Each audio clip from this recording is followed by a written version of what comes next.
Welcome back, fellow lords of gaming. Let's jump right in. We're going to talk about Marvel Future Revolution inside this video, and it's going to be more of a conversation than it is going to be necessarily geared on these skills. I do have some videos coming out later on about like Spider-Man and some of these other guys, because you guys seem to enjoy the first impression kind of video of Captain America. I also plan on doing a giveaway this weekend, so look for some of the videos that week so that way you don't miss out on that. But let's get into this conversation, guys. And this is, I'm going to say this is the problem with Netmarble. Let's talk about that. So I don't think this is necessarily a Netmarble problem in general, so much as a problem with gaming. Let's start off with this game, where we currently are, because I made my video specifically to address Netmarble's current dev note, and I did so in good faith with the look at the whale versus the free-to-play community reaction to content in this game. And basically what I meant by that was Netmarble was essentially saying, hey, you know, we want to make this effortless and require less currency, because I don't know if players know how much money is being spent by the demographic inside the game, you know, that is on the whale Kraken level side of the community. But there's a lot of absorbent amount of money. Like I told you, in order to obtain any of these special costumes in the games, the Rise of the East, the Eyes of Osiris, the Steampunk, those costumes, it costs you nearly thousands of dollars. The math has been done, and it literally costs players probably in the vicinity of somewhere between $7,000 to $10,000 to obtain those costumes. Meanwhile, you look at your regional costumes inside this game, and they cost an exorbitant amount of money as well. And it kind of sucks in relation to that, because your in-game costumes basically represent your in-game content. The regional costumes are the in-game content. There is no in-game content currently inside this game. Like, we'll get into that. But the whale versus free-to-play argument is something that's always hypened by that conversation of what is it that I'm trying to obtain, or I'm continually playing this game for. And in some respect, the whales, when they're playing, they do not recognize the capacity that their spending power has on the free-to-play community, and the free-to-play community doesn't recognize the symbiotic relationship that needs to exist there. No game is free to make, so therefore there's going to be no game that is free to play. That's just the very nature of gaming in general. It always comes down to that point where you have someone in the middle trying to literally say to a free-to-play player, if you are free to play, you are getting something that by its very nature is free to play. Enjoy that free-to-play content as best as you can without spending money, because it's literally being given to you, because there are whales and krakens in that environment that are supporting this game to be made, because no game is free to play.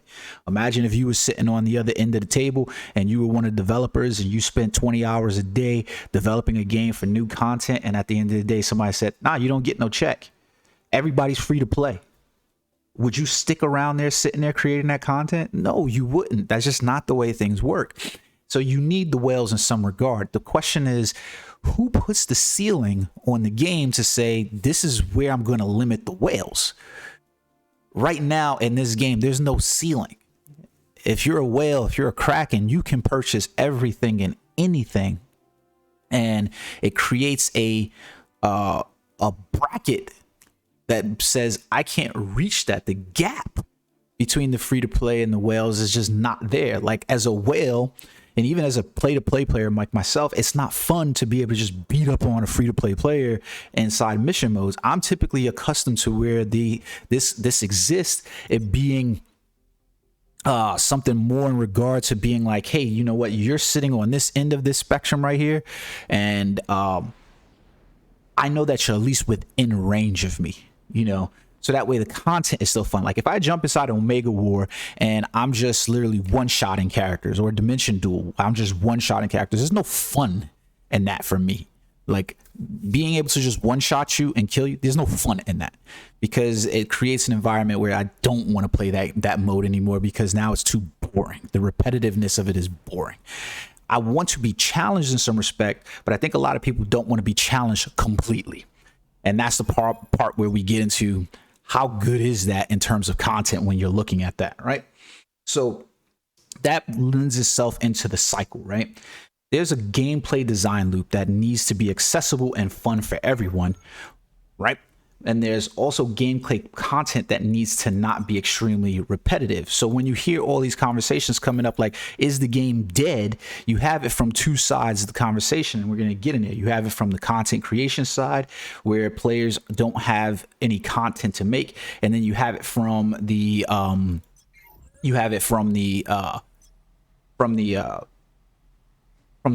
whale side, where it's like, well, I'm just going to pay for everything, and now I'm at the end and I have nothing to do, so I'm bored.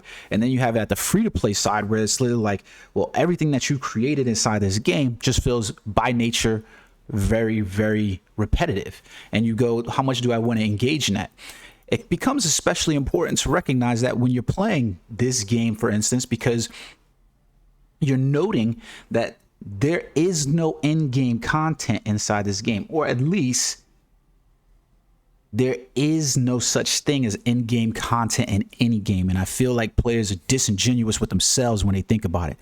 At the heart of any game, the end game literally sits around the fact that you are saying, I have to acquire either resources or gear in order to continue playing. If they put a raid as the end game, then your motivation for doing the raid is that the rewards at the end of that raid are worth it. They're gear or resources. If they put PvP at the end of the game as a in-game content, the rewards for going into PvP have to be worth it. You have to feel like you're acquiring something from there. If you look at Destiny, and they put out a lot of great in-game content in terms of raids, Vault of Glass, you know, all of these different raids, the Shattered Throne, all these different abilities, right? But as soon as that stuff still sits there as in-game content, and people don't recognize this is one of the reasons why they had to like vault some of the content and then reintroduce it, right? Because at the end of the day, if nobody wants to play that game or that game mode because the reward and resources gained from there aren't good, then it no longer represents in-game content. So in this game, you're basically going into the pool where you're like, the in-game content we all recognize is your regional costumes. Your regional costumes are your in-game content. But unfortunately for free-to-play player, the longevity and the repetitive cycle of the gameplay content don't match up.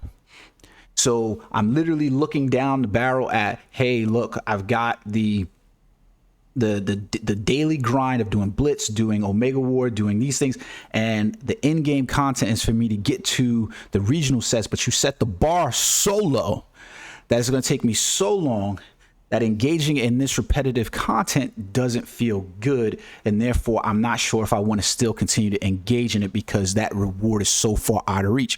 Especially when you're looking at the Omega Point, you know, shop inside there, and you're thinking this is going to probably be one of my best methods of getting these regional pieces of gear, and I literally am going to have to spend money most likely to do it. And in order to do that, I'm going to have to, you know, come out my wallet for it. That no longer makes me a free-to-play player, because you're looking at hundreds of dollars for those costumes, right? So it makes it a really, really long grind in that case, right? Like you can see on screen right here, I'm a pay-to-play player. I hate that term, cheap to play. I don't know why people call that. This just sounds retarded. And I'm able to purchase these crystals and stuff like that, right? And so the reason why I purchase these crystals is because I know that there's a requirement for me to go into the game and try to earn those rewards, because the method of doing it for the free to play is going to take me at the minimum a year, if 9 months to a year, to obtain a slew of my regional gear set inside here. So it makes me dig into my wallet, and I have that disposal. But as a free-to-play player, you look at it and go, how am I going to really get to these Omega points so I can engage inside this cash shop that exists right here to actually get these items? Because 500 Omega points is $750 Yes, $750. And that's US. That's a big ask inside of a game, right? It's a big ask. And if I don't choose to do that, then I have to go through this insanely low drop rate that exists within the game for these. Otherwise, I have to engage in the free-to-play options, and the free-to-play options don't put me in the same league as what the regional mid-tier set is and the special in-game sets are. It doesn't put me there, right? So you create a de facto problem there. That brings me to my third point, which is about the drop rates in in-game. Like I said, end of the day, it doesn't matter what the game mode is. It's about what the reward is. If the reward isn't satisfying, then nobody's going to do it. The in-game mode is always about gear and resource acquisition. It's never really about what the mode is. That's just the truth. MFR is definitely based upon a regional gear. The cost of the gear right now is too high in terms of time investment, and it's too high in terms of currency investment. That's why what I said inside the conversation on the uniforms was that yes, guys, I understand and I appreciate the comments, right? And I agree with you guys. I do believe it's something that is needed, but it is needed now because they developed this mode in the first place. I am not the kind of person that will sit here and give you a conversation about addressing the symptoms. I want to address the actual cause, right? And the cause is that they developed a system that literally didn't take into account, or whether it did take into account, from their perspective is saying they didn't take into account the effort and the currency to get there. If the effort was that it would take me maybe a month or two in order to acquire regional gear, and maybe 3 to 4 months in order to complete a regional gear set, then I would be playing more characters and acquiring those gear sets on them. But right now, as it stands, it's going to take me as a free-to-play player 9 months to a year. Now I'm invested on one character. So yeah, now I need a conversion system, because when I want to change over to I've already played out that character completely. But imagine that if you will. So now we're going to be playing, they added a new conversion cost. So you've increased the currency. And like I said, a lot of players who are saying, yeah, I want this currency system or this conversion method, you're going to be real fucking pissed off when you hear from Netmarble that it's not going to cost gold. You're going to be real pissed off as a free-to-play player when you hear that it's going to cost you Omega points. You're going to be real pissed off as a free-to-play player when you hear that it costs you currency.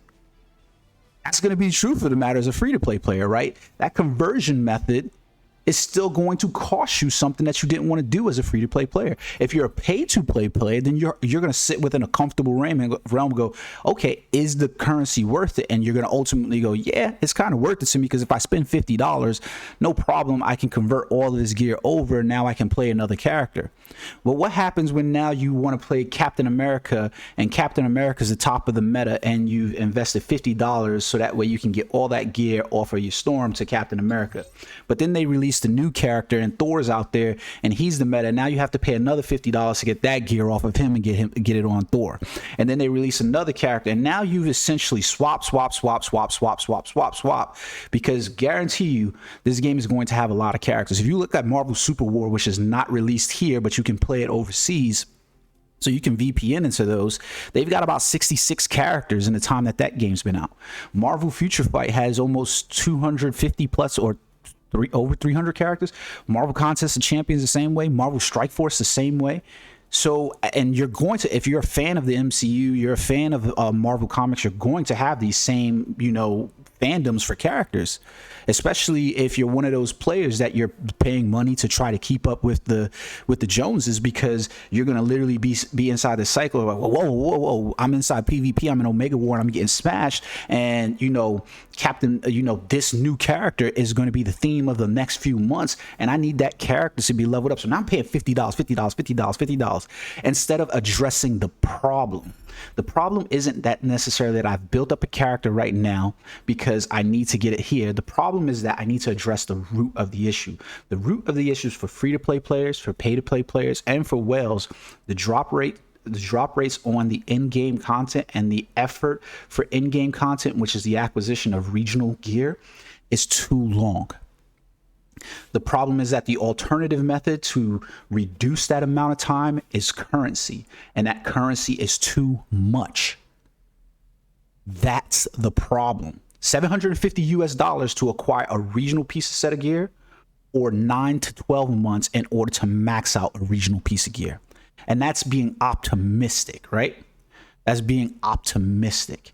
So a conversion asset on top of that is just going to add how much money on longevity of time. If we got 200 characters that come out, and let's say out of 200 characters, a quarter of them become groundbreaking meta characters over the longevity of the game, and you spent, you know, let's say they asked $25.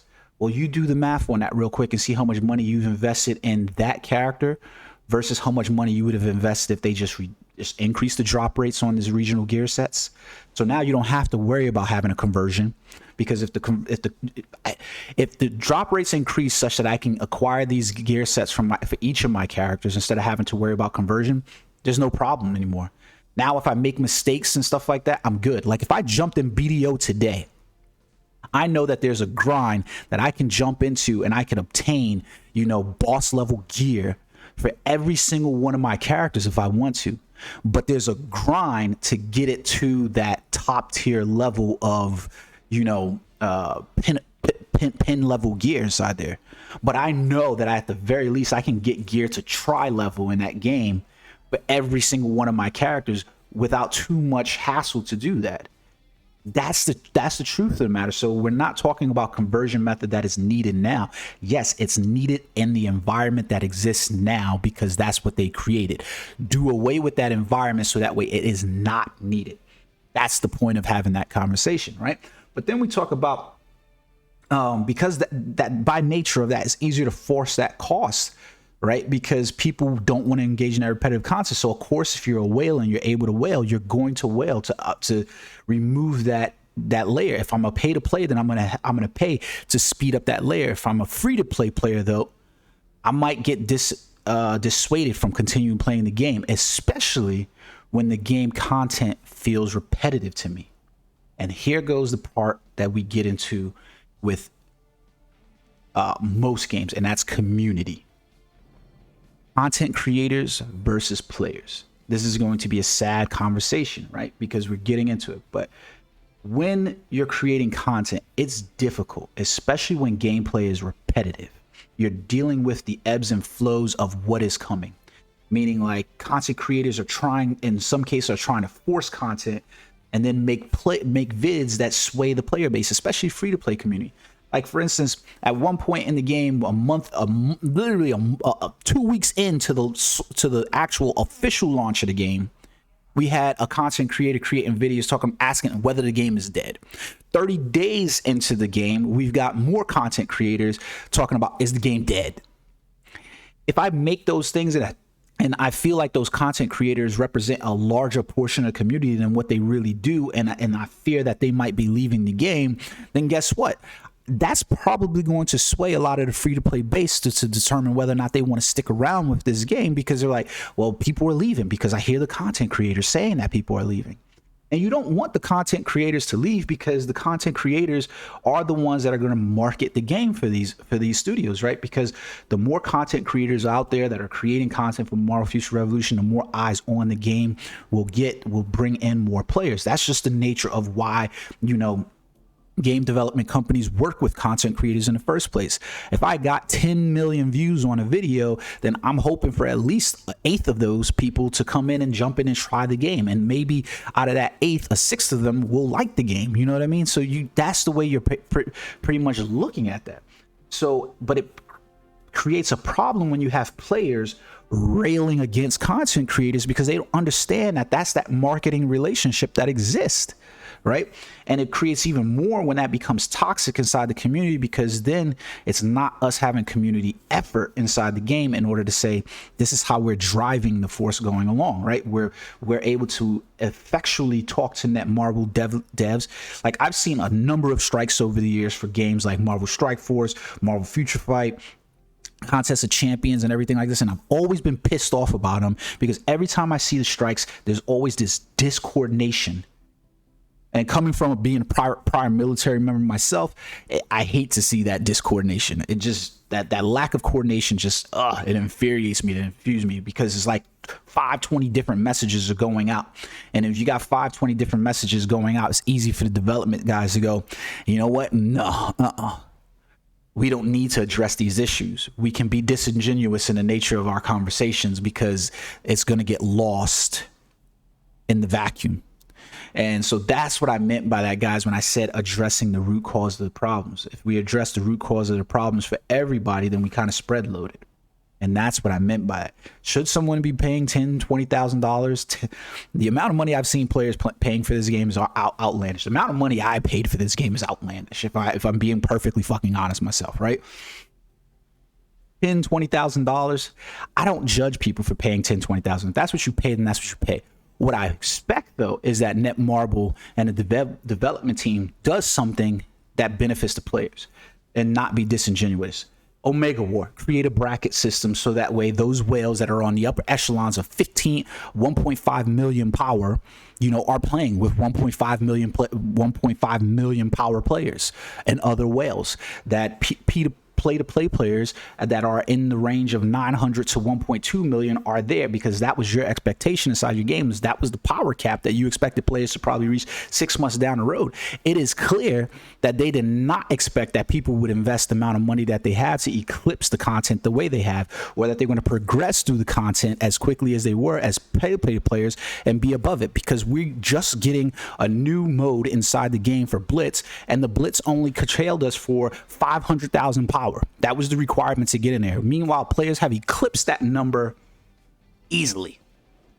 Free-to-play players, maybe not. Pay-to-play players and whales, out the door. It's easy content for us. So I hope you guys understand this, that I appreciate all the comments in the section below. I think some of you guys have very valid points in what you're saying, especially like conversion. Yeah, I definitely agree with you guys. I don't disagree. The conversion is needed now because of the environment. It's needed now because of the environment. I definitely feel like I want to have a special costume, because like I want to go back and play Captain America. I want to go back and I want to play Spider-Man. And if I look inside my inventory, I'm looking inside here down the pipe, and I go, my inventory right here, I've got some items inside here that I would love to be able to convert over for my Spider-Man. I would love to be able to convert over for my Captain America, but I can't. But I would like it even better if I had these items and I was able to get them on multiple characters. I would like it even better if I wasn't limited in my effort to get these items, because the drop rates are so low. I would love it if that when they asked me to craft these items and I went to the craft shop and I crafted 100 of these, that instead of out of 100 boxes not seeing a single regional piece of gear, that I at least saw 25%. You see what I'm saying? That's the point. Is if I had to craft 100 piece of items and I was going to get those 100 items and I saw nothing, well, that was a long grind to get those 100 crafted pieces, and to only end up with 0 doesn't feel great. Doesn't feel great at all. So think about that in terms of that, guys. I hope you enjoyed the video. Like I said, this weekend, I'm probably going to do a video where I'm going to do a giveaway. So stand by. You're just going to probably need to make your comment section inside there, or whatever comments inside there. So I put your name into a draft, and then we'll get somebody some nice prizes. Haven't decided exactly how much yet, but we'll figure it out. Don't worry. Either way, it'll be rewarding. I hope you guys enjoyed the video. Until next time, peace.